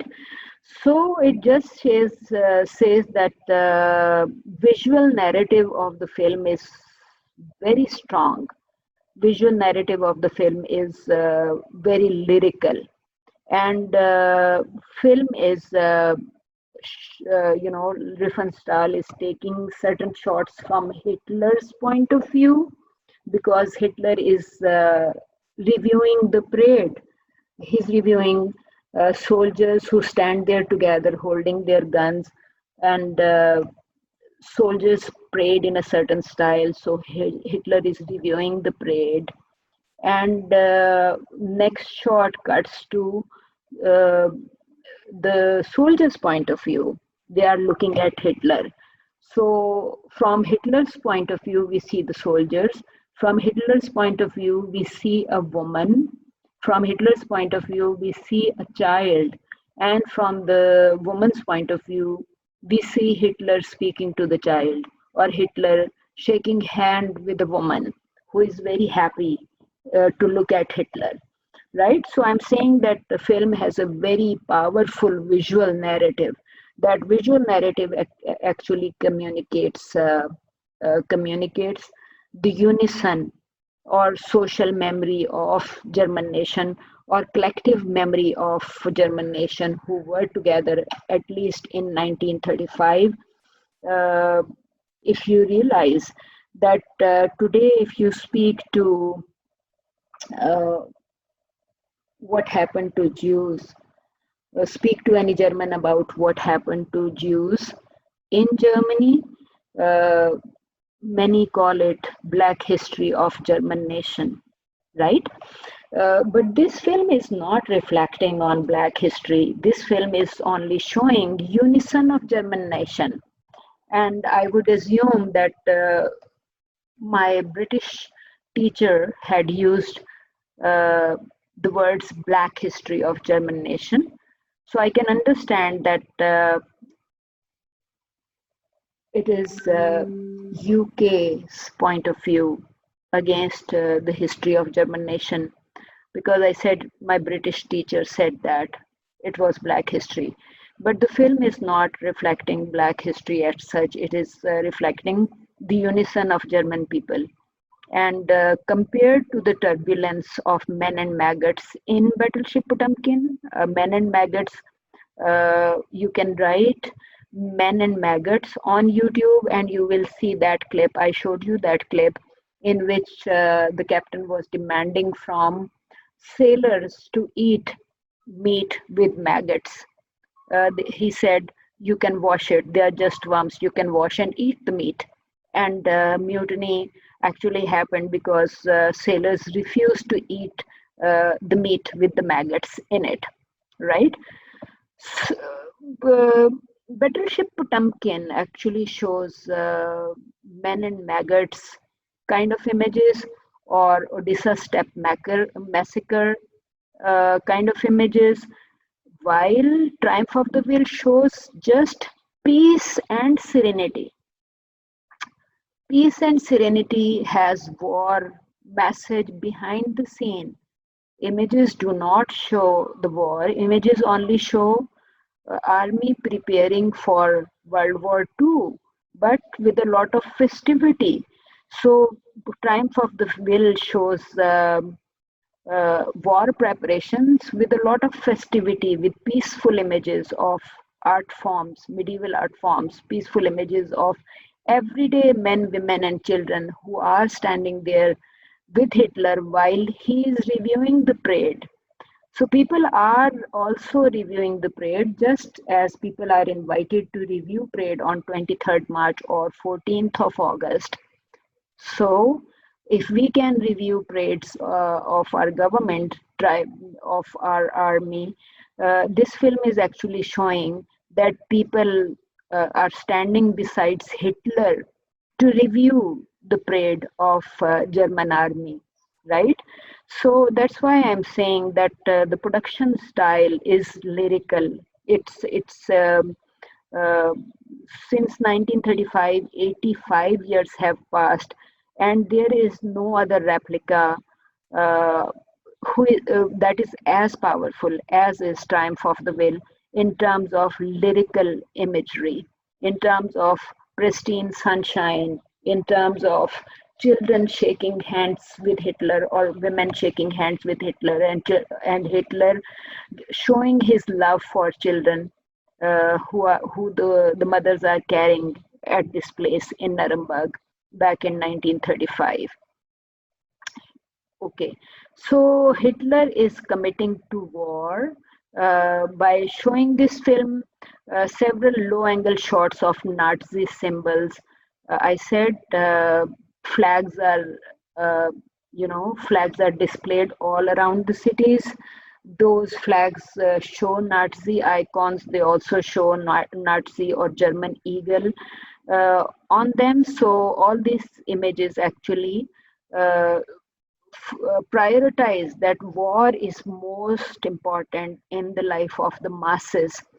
The war is not shown in the film. So I'm saying that these images, these Nazi images, are only metaphorically uh, communicating uh, what people want, what Nazi leader wants, and the film actually shows images of people and images of leadership and images of soldiers and images of men, women, and children who stand together in unison. So uh, the Battleship Potemkin shows turbulence, and Triumph of the Will shows calm control. I am in control of myself, though I am preparing for war. I'm not going to attack anyone just as such. I am well prepared, and that is what the film shows, that German army is well prepared, Hitler is well prepared, and German people are standing beside Hitler. So this is cinematic manipulation of the facts. It this Through manipulation, it transformed the soldiers, the volunteer workers, the ancient city, and the city people, and leaders, and everything into a singular totality. I said it is communicating a certain social memory in which all people and army and soldiers and leaders are standing together. The only person who is singled out is the savior, the Hitler, because all these people, army, soldiers, and leaders, and common men and women, stand behind the savior, who is Hitler, right? So, film very prominently shows Hitler, and it simplifies the complexity, right? Through a sweeping statement, the unified body of men, women, and children who are dedicated to the central cause. And that's why I'm saying that by showing this kind of unison, it becomes the most powerful propaganda film in human history. And even after 85 years, there is no other film that has so much tranquility, so much beauty, and so much display of art forms to communicate war message, right? Here it mentions the Treaty of Versailles, right? You may have read about it in your history books during A level.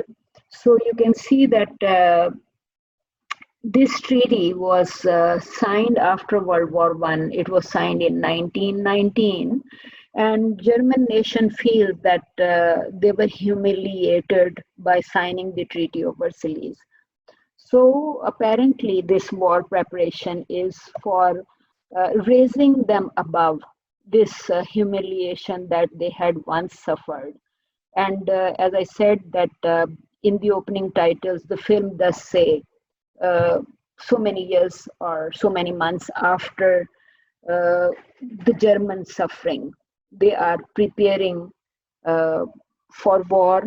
In Nuremberg rallies, they are showing their war preparations, and they are displaying whatever emotion they have for rising above the shame of the Treaty of Versailles.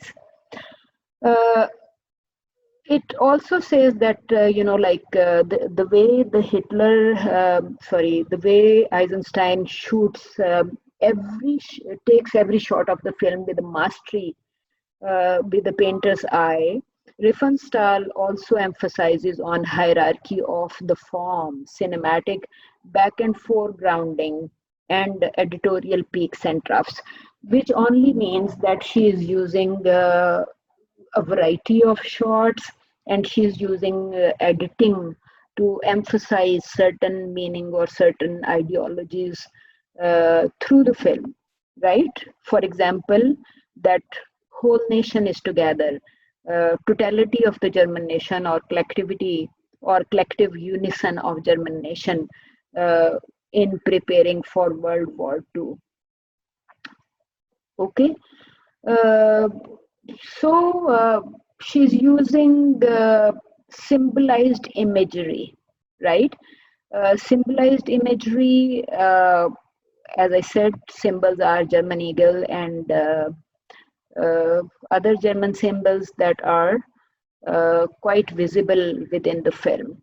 So we see, like when they are preparing for breakfast in the morning, we see fire and smoke, flickering touches are used. So she's still editing the film with a lot of beauty. The eagle and the swastika shots. Swastika is the German sign that appears on all of these flags or banners that are displayed all around the city. So all of these shots actually are these shots are used very powerfully and beautifully along with the art forms to communicate the central message of the film, right? So symbolism and hierarchy are quite emphasized, and it does say that film actually communicates Riefenstahl's ultimate subjective vision, because you may have heard that people call Hitler the hypnotist.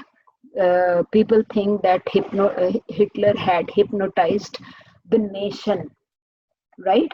So I don't know if that is true or false, but I believe that this kind of comment actually comes from uh, such kind of images, because they are showing the unison or collective social memory, which is remarkable, almost impossible.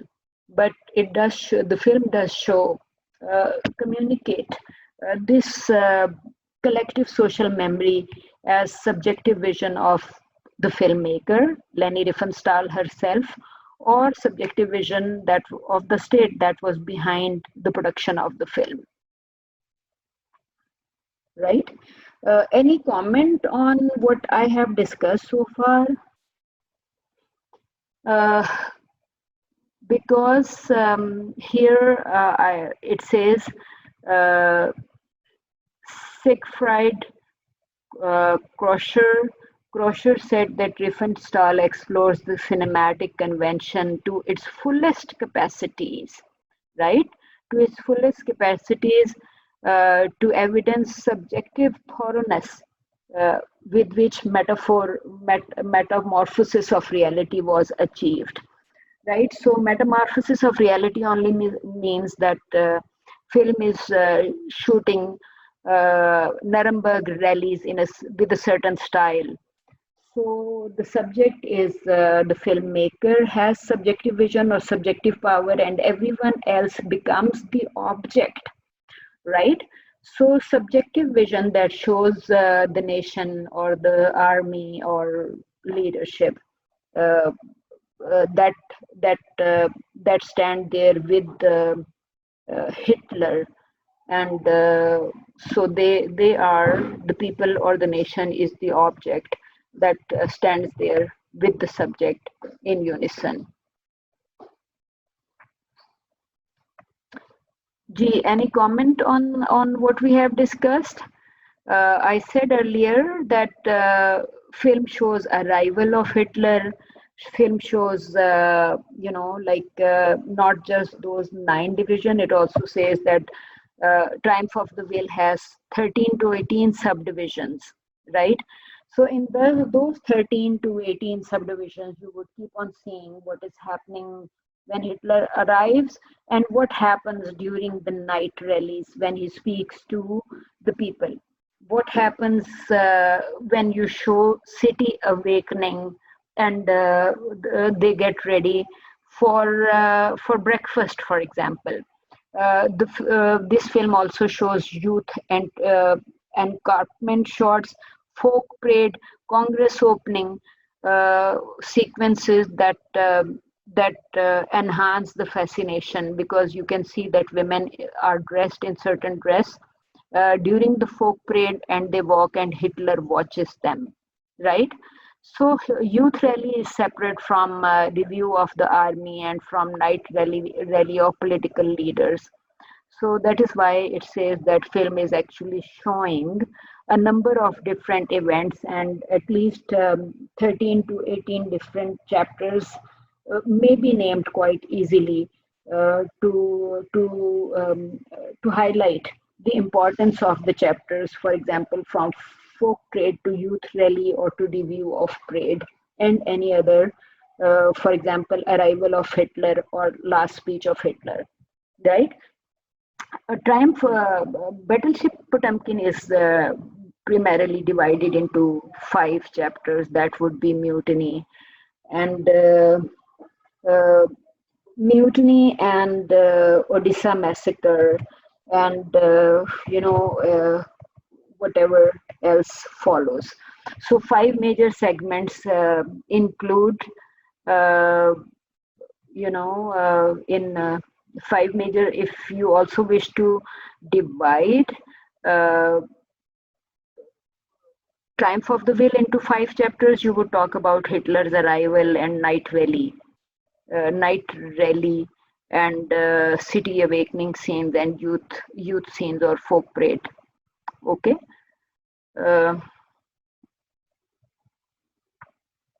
So you can see that these films are actually focusing on certain type of events uh, to discuss complete narrative of the films. Okay, so the 5 chapters in Battleship Potemkin are Men and Maggots, in which they ask the sailors to eat the meat with the maggots. And the second is drama on the quarterdeck, which means that people are standing there, and this is another part from the ship itself, because this is the point when mutiny actually happens. So first one is just Men and Maggots, and drama on the quarterdeck is actually showing mutiny, where people refuse to listen to captain's orders and to whatever the priest tries to say by supporting captain's orders, right?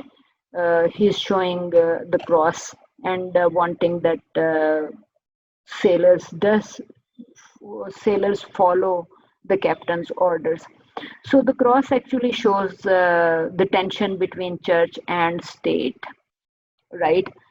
The crucifix or the cross uh, is highlighted in the scene because priest is tapping his palm on the crucifix, and a junior officer is nervously patting the handle of the sword, right? So it just says that second is the drama on the deck, or actually the mutiny itself. Okay, and the third segment was the Odisha Steps massacre, and as I mentioned that it was extremely emotional. So all it says here is that Odisha massacre uses the tonal montage, to show an appeal from the dead people who are lying on the steps dead. So basically, it says Odisha massacre is the third stage in the film.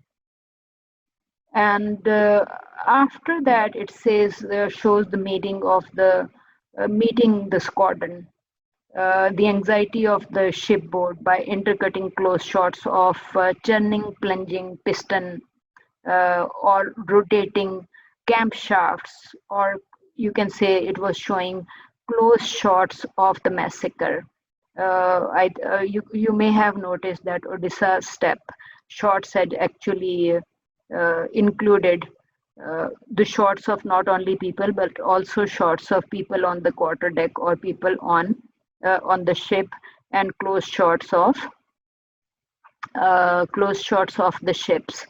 So that's why it says that these shots together help build up rhythm besides the tempo.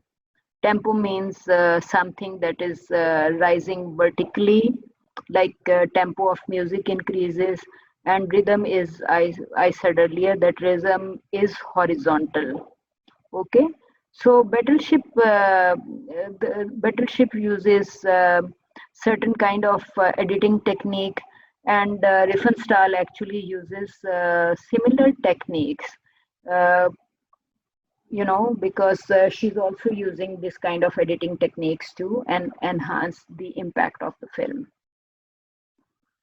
So these shots together, this part I explained earlier. I said when you show one shot and then you show the other shot, these two shots together in juxtaposition to each other create thesis and antithesis statement, and because these shots present ideas that are quite opposite to each other, so the conflict of ideas or linear direction of planes and volumes actually creates the third meaning, right?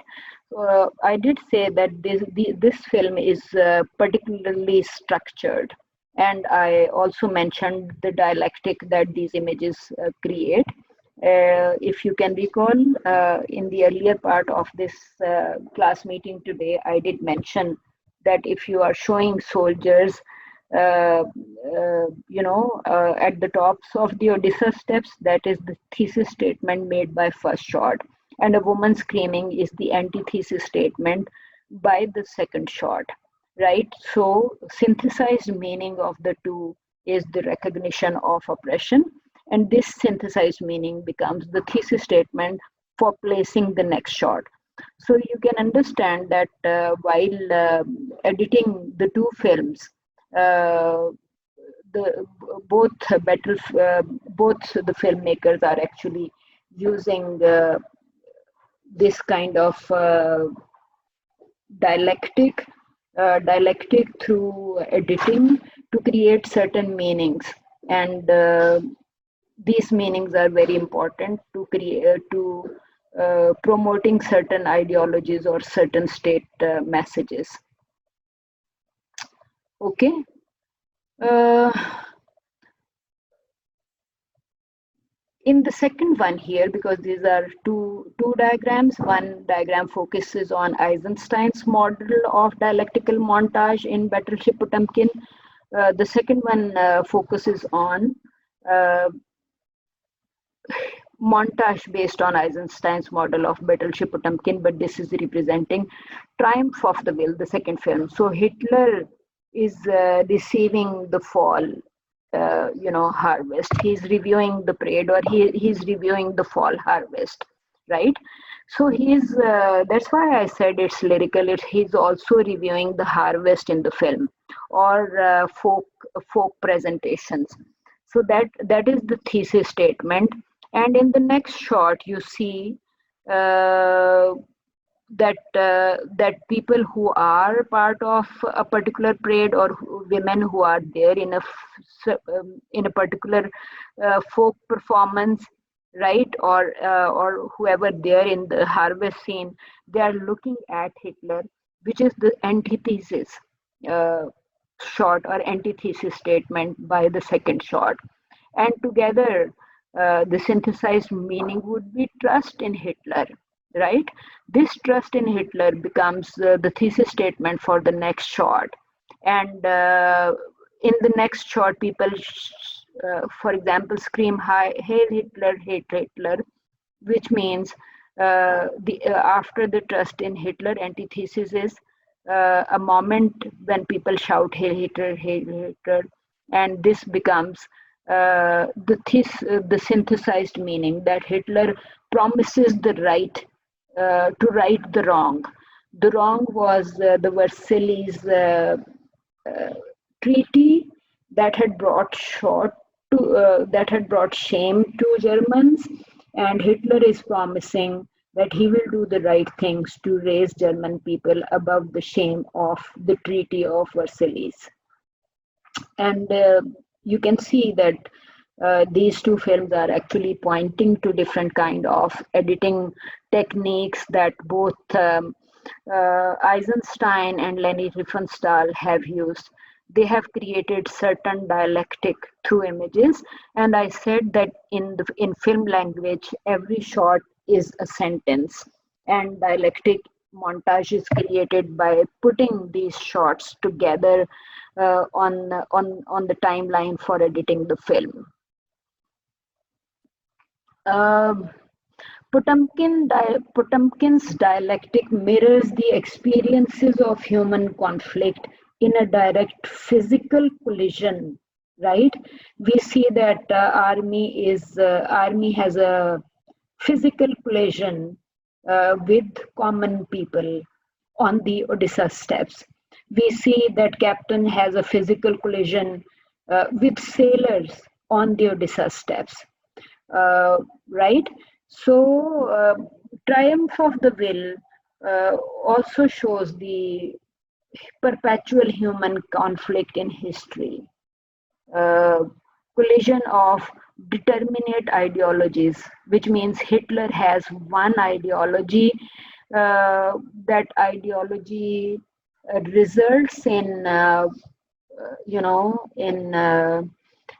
following Jews anywhere in the world, or arresting Jews within Germany in the time. So there is some sort of determinate ideology behind it. So both the films are actually pointing to certain types of determinate ideologies. They are pointing to collective heroism, which means that people are there with Führer or with Hitler in his preparations for World War II. So you can see that the films are promoting determinate ideologies by showing Nazi images, by showing swastika, or by showing German eagle, and by showing the preparations. So determinate ideology is there, right? Potemkin is metaphorical and intellectual. It sculpts awakening to mirror an outrage of nation against the Tsarist atrocities. Tsarist, I said that mutiny or Odessa massacre actually resulted in outrage by the nation against Tsar of Russia, right?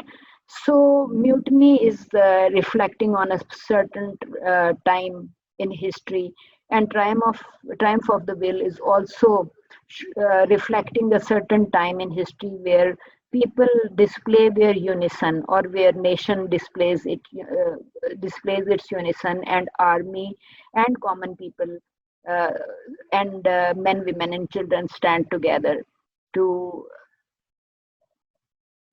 communicate to the world that they are prepared, right? You would see people clenching their fists in Triumph of the Will, besides images of medieval art forms. So there is no more aggression apart from clenching fists in Triumph of the Will, right? And that is only metaphorical. So Potemkin shows physical trauma. Triumph of the Will does not show physical trauma, it shows psychological trauma of a nation. Physical trauma, where people are asked to eat meat with maggots, or where people are shot down on Odessa steppes. So you can see that Battleship Potemkin is showing physical trauma. Triumph of the Will is not showing physical trauma. It is showing lyrical imagery, but psychological trauma of a nation is behind that lyrical imagery. Potemkin powerfully mirrors the weak moments of human tragedy, weak moments wherein a captain asks orders to open fire on its own people, right? So it is communicating, mirroring the weak moment of human tragedy, right? Okay, so you can see that all these images are actually reflecting on certain type of fanaticism. Okay. Uh, Anti-Semitism is very obvious in Hitler's actions. Uh, so any comment on what Hitler was doing? Because the film is actually communicating collective cause and mirroring a control of social memory, and Hitler is in control of social memory, and Hitler is in control of common cause. The film emphasizes physical, psychological, and intellectual trauma of a situation in Battleship Potemkin, right? So trauma is not just physical but also psychological. While Potemkin rises above the trauma with its unlimited will to fight out the shame that the nation had suffered, right? People come forward to express absolute unanimity with the state and the military. Uh, Potemkin cries in reaction to agony. Triumph cries blissfully, embraces agony. Triumph, I said, it's lyrical, it embraces agony and just uh, communicates an ideology to uh, to show a greater reaction and to rise above the shame the nation had felt. It shows the third reaction.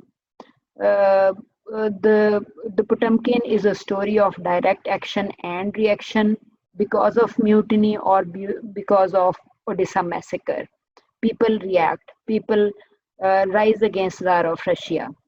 Uh, Triumph shows the third reaction of a nation through totality of the nation preparing for World War. These Nuremberg rallies were held on September 5, 1934. This date appeared at the start of the film. And you can see the film uses metric montage and oral tonal montage techniques for editing. And it does communicate because it says 19 months after the beginning of German's rebirth and after German suffering. So when the filmmaker adds this kind of text to the images, he is trying to, or she is, sorry, Riefenstahl is trying to create certain type of overtonal montage by exposing, by juxtaposing oral and visual forms, and she's creating a collision of images and text or sound. Through that collision, she's creating a third meaning despite having lyrical imagery. So the third meaning is there, which is the war, but the images as such are not showing, the images are not showing aggression, they are not showing violence, they are not showing agitation in any manner, they are just showing unison of people against the art forms, against German symbolism, against images of swastika and eagle. So that's why I'm saying that these are the third meaning is behind these lyrical images. Okay. Any comment? Any comment? Is this article difficult or is it communicating how cinema is used for communicating state ideology or nationalism or like unison uh, political. If you realize that it's reflecting on political cinema or war cinema, apart from what we know as uh, song and dance formula films, which are mostly romantic. So this is not, this type of cinema is not romantic. This is very heavily political. Uh, uh, Talks of war, talks of reality of the world, and both the films are actually both the films are reflecting actuality. They are examples of direct cinema, right? Uh, Triumph in particular, because Leni Riefenstahl is not planning uh, what will how the story will develop, right? She's not writing a story, she is writing a story, but that story is real. That is the real history. It's not a representation of history. So it's quite complex in the sense that she keeps on saying that whatever national socialist imagery is seen is real. Swastika symbols and faithful soldiers and volunteer workers, which are people within the film. Uh, Decorated Nazi officers, which means whatever they are wearing, the medals or all these things that they are wearing, they are all reflecting an emotional situation. So, overtonal impact of images is very evident through the editing.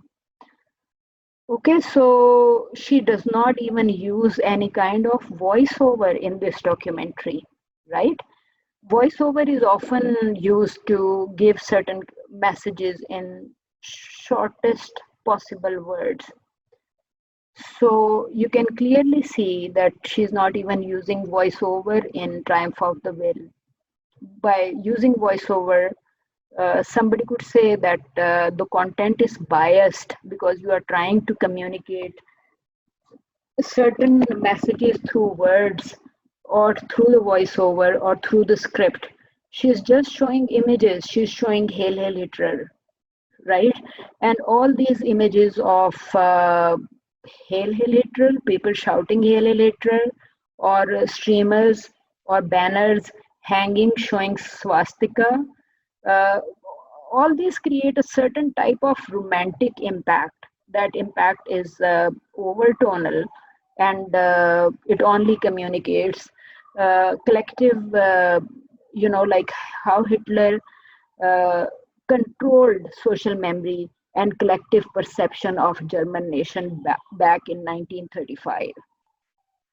um, this effective control of social memory and collective perception of German nation is quite powerful in this film, because not a single element in the film represents anything other than unison. It only represents ideological goals of the states, uncompromised movement of the people, of the soldiers, of leaders, uh, whole German nation. Uh, like uncompromised movement and uncompromised goals. So the film is very emotional, but it is full of lyrical imagery, and it is extremely different from the other film, which shows a lot of violence and agitations and deaths and interviews of people after they had suffered from uh, impacts of mutiny and the impacts of Odisha massacre. Anything that any of you wants to say or want to ask about use of political cinema or use of ideology or nationalism in film? Any comment? Uh, right, because these reflect on national goals or ideological goals of the state. So we cannot ignore political cinema or war cinema? Miss, obviously what Hitler did was really, really bad, but I can't help but draw a comparison between him and Kim Jong-un from North Korea. Because you see this video in this, they show, like organized marches and everything. And even in North Korea, they don't let anyone in, like, media-wise as well. They don't allow videography or anything. And they only put out what they want to put out. Right. So you are trying to say that state puts out or state uses media for propaganda of whatever it believes should be communicated or put out. Yes, miss. Okay. Yes, you're absolutely right that Holocaust was a very bad, one of the perhaps worst crimes in human history. And that perhaps is a point where perhaps many across the world agree. So I can't say exactly what second world would be thinking at present, right? So these, what I said earlier was a comment by my British teacher on Holocaust that she calls represents Black history of German nation, right? Whatever Hitler was doing, I think that film probably is still showing the unison of German nation, and it's an interesting question, like how nations revert from one state of mind to another, right? So probably if Jews were going to Germany in 21st century, they perhaps will not have similar threats. I'm not sure though, but you can see that this Nazi threat is reflected in many of even romantic Hollywood films from 1930s and 40s and even after, because Nazi threat will appear as a subplot in any of Hollywood films, which will look like normal entertainment films on the surface, but this kind of subplot will be somewhere underneath, right? So these are important for different nations or different countries. So just try thinking about nationalism, ideological goals, and these become very important when discussing uh, this type of content. So political cinema has its own importance. Okay, so I think we should close today's session then.